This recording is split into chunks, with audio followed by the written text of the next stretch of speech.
Those of you that play fantasy football, we're 4 weeks through the 2013 NFL season. So you're looking at your teams right now. You might be 4-0, 3-1, 2-2, 1-3, 0-4, whatever the case might be. I think the good thing about the subject matter of this particular video is that it is designed to potentially help everyone from the 0-4 all the way to the 4-0 teams. It covers the entire spectrum.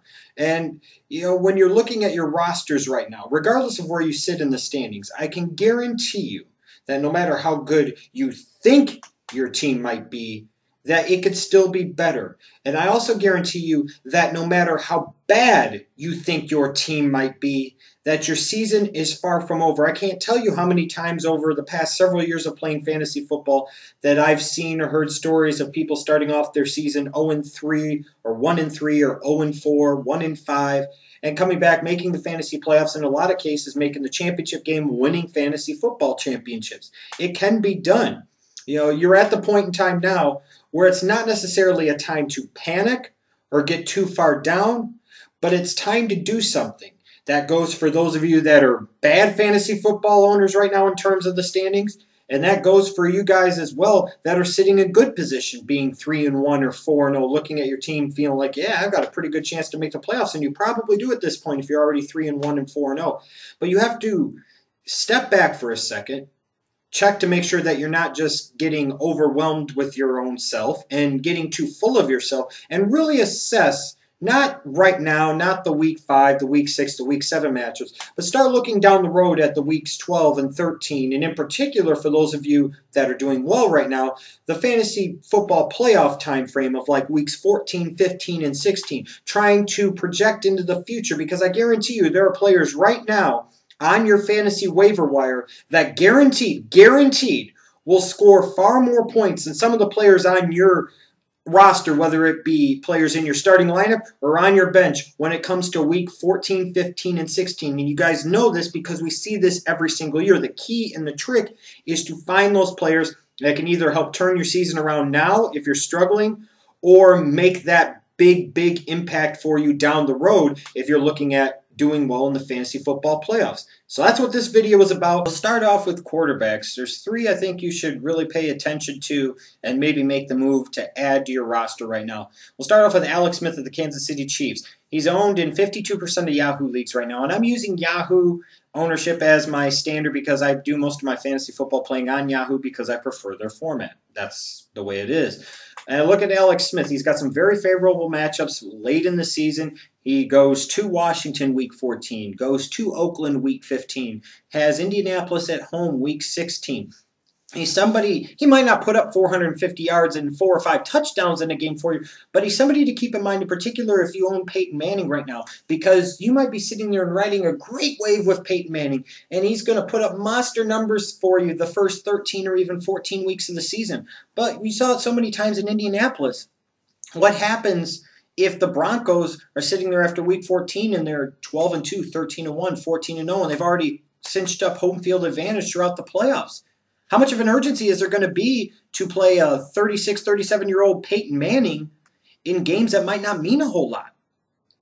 You saw it happen a lot in Indianapolis over the years. He got you to the dance in fantasy football, but just like in real life, you couldn't win the big one a lot of times because he didn't play much. So don't get burned. Alex Smith, somebody that you could plug in that could put up some surprisingly nice numbers in that critical time of year, the fantasy playoffs. Look at that week 14 through 16 schedule. At Washington, at Oakland, home against Indianapolis. 2 other young quarterbacks that are dual threat options to keep your eye on. EJ Manuel, the Buffalo Bills, is only owned in 19% of Yahoo leagues. Terrelle Pryor only in 22% of Yahoo leagues.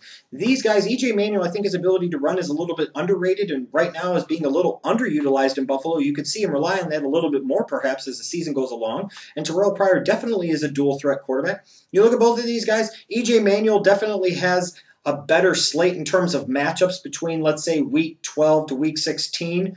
But, Pryor, with his ability to throw the ball and also the potential to score some touchdowns and gain some big yardage on the ground with his feet, They both are intriguing plays, especially if you have quarterbacks right now as your starters like Joe Flacco or Eli Manning or Tony Romo or Big Ben Roethlisberger or Jay Cutler. Guys that one week might give you a good performance, the next week might give you a bad performance, but maybe don't have the huge upside to have a big week for you. Well, guys like E.J. Manuel or Terrelle Pryor could, especially later on in the year. When you look at Manuel's schedule late in the year, he's got Week 13, home against Atlanta. Their secondary soft. Week 14 at Tampa Bay. Week 15 at Jacksonville. Those are some very good matchups at a critical time of the year in your fantasy football season. So Alex Smith, Terrelle Pryor, E.J. Manuel. Guys that are available in a lot of your fantasy football leagues, go out and get them and store them on your bench right now. For me, when I'm playing fantasy football every year, I get to about this point in time in the season, and I'm really trying to find that running back that might not be doing a damn thing right now or close to not a damn thing right now, but I envision taking on a bigger role for his team as the season goes along, if not taking over as a starter and putting up some surprise big points for me very late in the fantasy football season, preferably in the fantasy playoffs. It helped me win a fantasy championship a few years back with a guy by the name of Arian Foster. I picked him up in the later portion of the season because I could see it coming that he was going to get an opportunity. I was in a league, though, that played through week 17, which I think is dumb. Every league should stop at week 16. That should be your fantasy championship.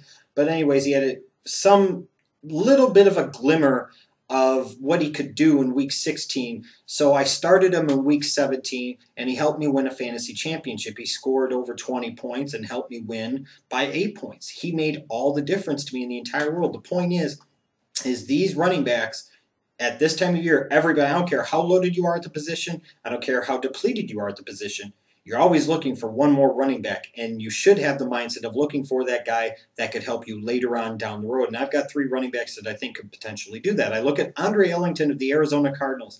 I don't think Mendenhall has done anything great in Arizona right now.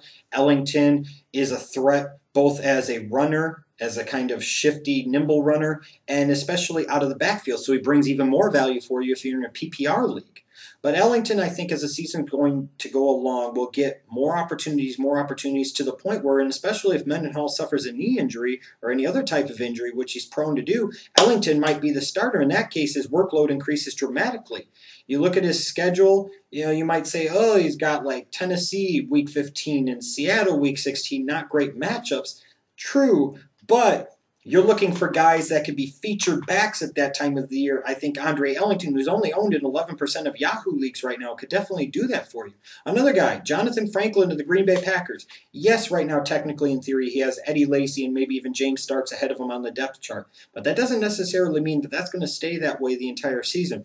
Other than his costly fumble at the end of the Bengals game in Week 3, Franklin showed to me that he was the best of all the running back options that they have in Green Bay. And as a result, as the season goes along, he'll probably cement himself as the true change of pace backup to Eddie Lacy. And if he gets to the point where he's continuing to produce at a better level than Eddie Lacy, he might end up being a starter. And in that offense where he can also catch the ball out of the backfield better than Starks or Lacy, he brings some added value to you, again, in particular in PPR leagues. He's only owned in 21% of Yahoo leagues right now. Jonathan Franklin might be worth a gamble storing deep on your bench and holding on to him and seeing what happens. The same thing with Kendall Hunter of the San Francisco 49ers. He's owned in only 10% of Yahoo leagues. He's had a couple of okay games in mop-up and backup duty behind Frank Gore. But keep in mind with Frank Gore, this is a running back age 30.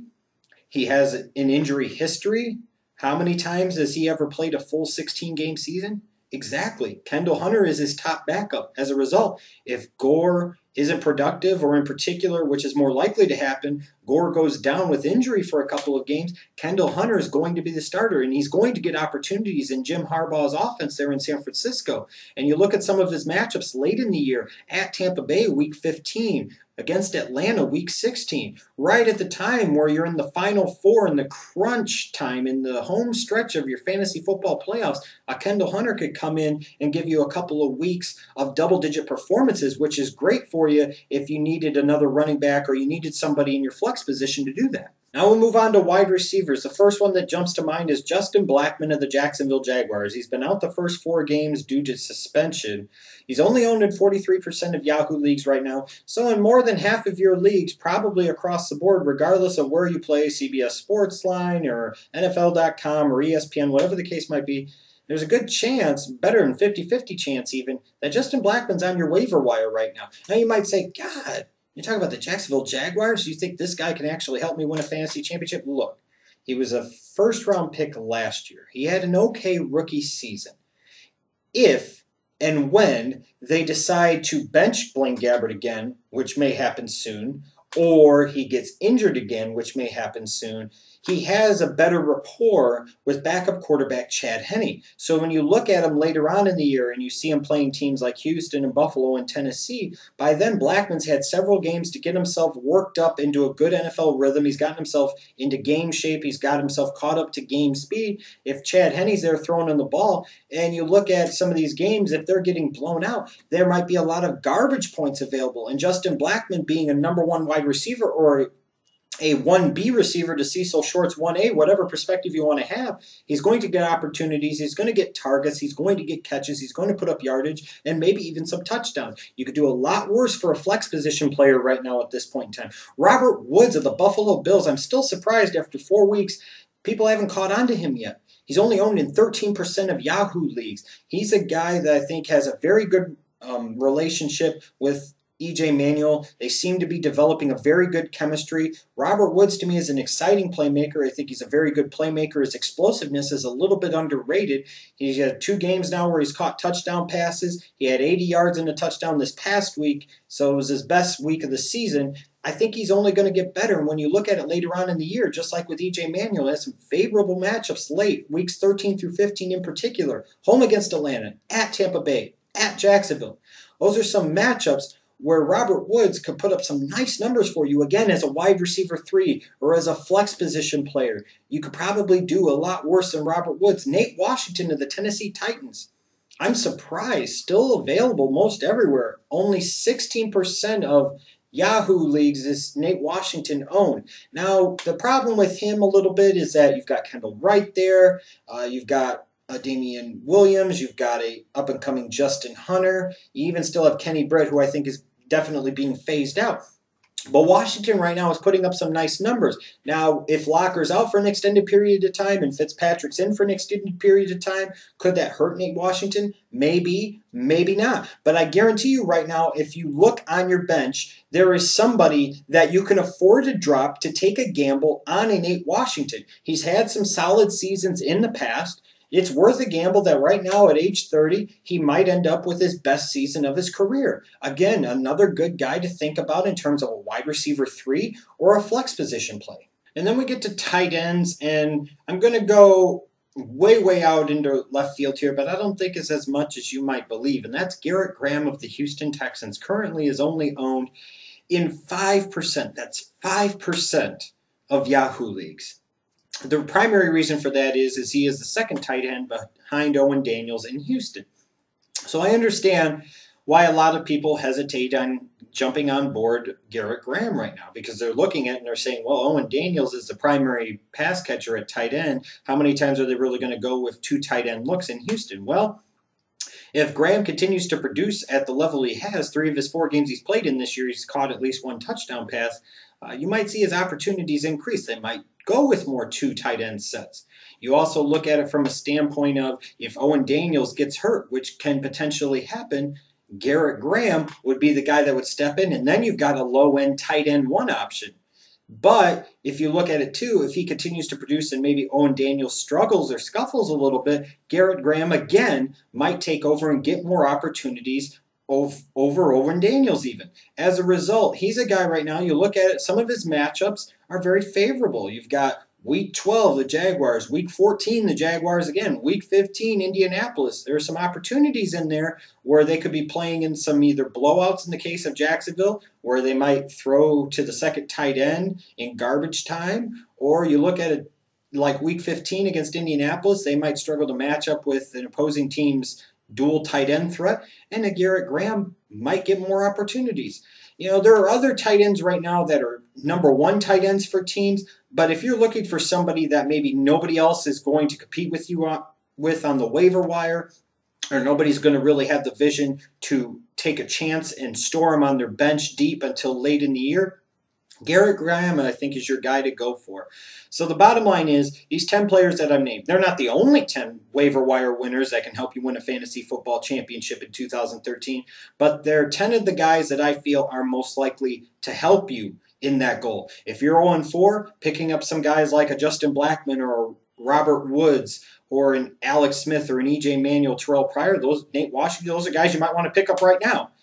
But if you're also guys that are 3-1, 4-0, and you're looking for guys that bring upside later in the year, the guys like Ellington and Franklin and Hunter and Graham, and again, like a Blackmon or a Robert Woods, these are guys that you should still be considering, because I guarantee you, no matter how good you think your fantasy football team is, it can always be better.